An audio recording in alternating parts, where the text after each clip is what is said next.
Hello, जय हिंद दोस्तों। कैसे हैं आप लोग। तो आज हम लोग पढ़ेंगे बाल अवस्था में शिक्षा का स्वरूप। बाल अवस्था में शिक्षा का स्वरूप क्या है, तो चलिए हम लोग पढ़ते हैं। बाल अवस्था में बालक का शिक्षण कार्य विशेष प्रशिक्षित अध्यापक, माता पिता और समाज के विभिन्न सदस्यों को करना चाहिए। इस समय बालक के मूल आदर्श और दृष्टिकोण का निर्माण होता है जो उसके भविष्य को निर्धारित करते हैं। तो क्या है बाल अवस्था में शिक्षा का स्वरूप। बाल्य अवस्था में बालक का शिक्षण कार्य। बाल्य अवस्था में शिक्षण का क्या होता है, विशेष प्रशिक्षित अध्यापक। किसे विशेष प्रशिक्षित अध्यापक, माता पिता और समाज के विभिन्न सदस्यों को करना चाहिए। इस समय बालक के मूल आदर्श और दृष्टिकोण का निर्माण होता है जो उसके भविष्य को निर्धारित करता है। अतः बालकों को शिक्षा के निम्न बातों पर ध्यान देना चाहिए। भाषा का सही ज्ञान। किस किस बातों पर हम बालकों के शिक्षा के लिए किस बातों पर ध्यान देना चाहिए, अब इसके बारे में पढ़ेंगे। तो क्या है पहला, भाषा का सही ज्ञान, करेक्ट नॉलेज ऑफ लैंग्वेज। बालकों के व्यक्तित्व संबंधी गुणों का प्रथम प्रकाशन भाषा के माध्यम से होता है। भाषा में शब्दों का चयन, वाक्य विन्यास एवं बोलने का ढंग आदि दूसरों लोगों को प्रभावित करते हैं। इसलिए इस आयु के बालकों को भाषा का सही प्रशिक्षण दिया जाए। यही प्रशिक्षण उनकी आंतरिक अभिव्यक्ति का प्रमुख साधन बनता है। इस प्रशिक्षण में सुलेख यानी शब्दों की बनावट पर विशेष ध्यान देना चाहिए। मनोवैज्ञानिक और लेख विशेषज्ञों ने बताया है कि लेख व्यक्तित्व के मापन में सहायक होता है। अतः भाषा का सही ज्ञान बालकों के व्यक्तित्व को निखारने में सहायक होता है। अब दूसरा पढ़ेंगे, विषय चयन, सिलेक्शन ऑफ सब्जेक्ट। से बालकों के लिए विषयों का चयन अत्यंत सावधानी से के साथ करना चाहिए। विषय चयन का आधार उनकी बुद्धि, क्षमता, रुचि, परिपक्वता और सामयिक उपयोगिता होनी चाहिए। जीवन में मनुष्य को समान ज्ञान की विशेष आवश्यकता पड़ती है, अतः उसे सभी प्रकार के विषयों का व्यवहारिक ज्ञान दिया जाना चाहिए। इन विषयों में रोचक सामग्री का चयन किया जाए ताकि बालकों को उनमें मन लग सके और वे अपने व्यक्तित्व के विकास में सहायता ले सके। विषय सामग्री में वीरता एवं साहस से भरे कार्य, आश्चर्यजनक तथा हास्य विनोद, वार्तालाप, नाटक, कहानियाँ, पशु और जगत की यथार्थता से संबंधित ज्ञान होना चाहिए। अब तीसरा है मनोवैज्ञानिक शिक्षण विधियाँ, साइकोलॉजिकल मेथड ऑफ टीचिंग। मनोवैज्ञानिक शिक्षण विधियों का प्रयोग बालकों को ज्ञान देने के लिए किया जाता है।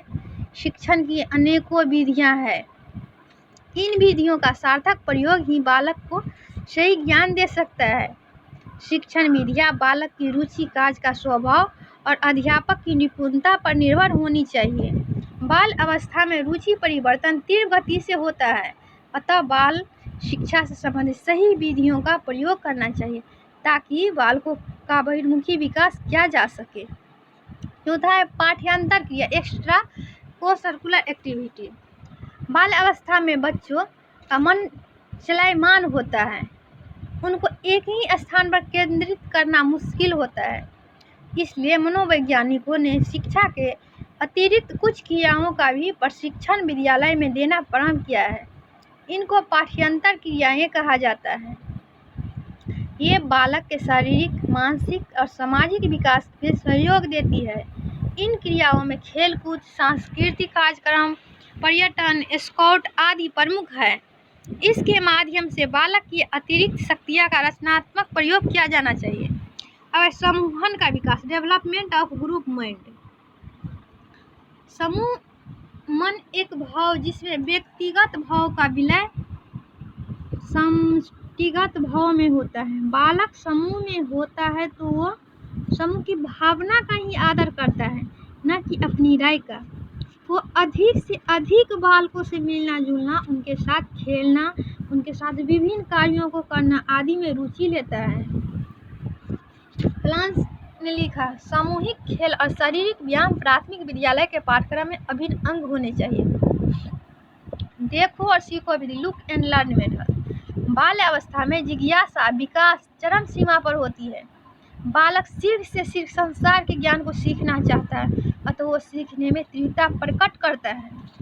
शिक्षकों को चाहिए कि बालकों को अधिक से अधिक देखो और सीखो विधि द्वारा सीखने के लिए प्रोत्साहित करें। विद्यालय के अंदर पुस्तकालय व्यवस्था एवं उनका उपयोग प्रयोगशाला, स्काउट, राष्ट्रीय सेवा योजनाएं, एनसीसी, खेलकूद, सांस्कृतिक कार्यक्रम और प्रमुख स्थानों की यात्रा आदि के शिक्षण कार्य को देखें और सीखो विधि के द्वारा प्रारंभ करना चाहिए। इससे बालक अनुकरण के द्वारा सीख लेगा। यह विधि भविष्य में भी लाभदायक सिद्ध होगी। अब है संवेगात्मक स्थिरता और नियंत्रण, इमोशनल स्टेबिलिटी एंड कंट्रोल। बाल अवस्था में संवेगों का प्रकाशन गत्यात्मक क्रियाओं के द्वारा न होकर समाजीकरण के नियमों के आधार पर होता है। बालक अपने भावों पर नियंत्रण करना और उन्हें छुपाना भी सीख लेता है। अतः इस अवस्था को संवेगात्मक स्थिरता और नियंत्रण का प्रमुख काल कहा जाता है। बालकों में देखो और सीखने की विधि का प्रचुर मात्रा में विकास हो जाता है, जो उन्हें संवेगों का सही प्रकाशन क्या है का ज्ञान देता रहता है। यही कारण है कि बालक साइकिल से गिर जाता है और उसे काफ़ी चोट लग जाती है, तो भी वो अपने संवेग पर नियंत्रण कर लेता है और कहता है कि अधिक चोट नहीं लगी, जबकि शैशवावस्था का बालक धार मार कर रोना प्रारंभ कर देता है। अतः समाजीकरण के द्वारा उन संवेगों का सही रूप में नियंत्रण का नाम दिया जाता है। अब है सामाजिक एवं नैतिक गुणों की शिक्षा, education of social and moral traits. सामाजिक एवं नैतिक गुण समाज की देन होती हैं। शिक्षा के क्षेत्र में मानवीय गुणों को ही सामाजिक एवं नैतिक गुणों की संज्ञा दी जाती है। अतः बाल्य अवस्था में प्रत्येक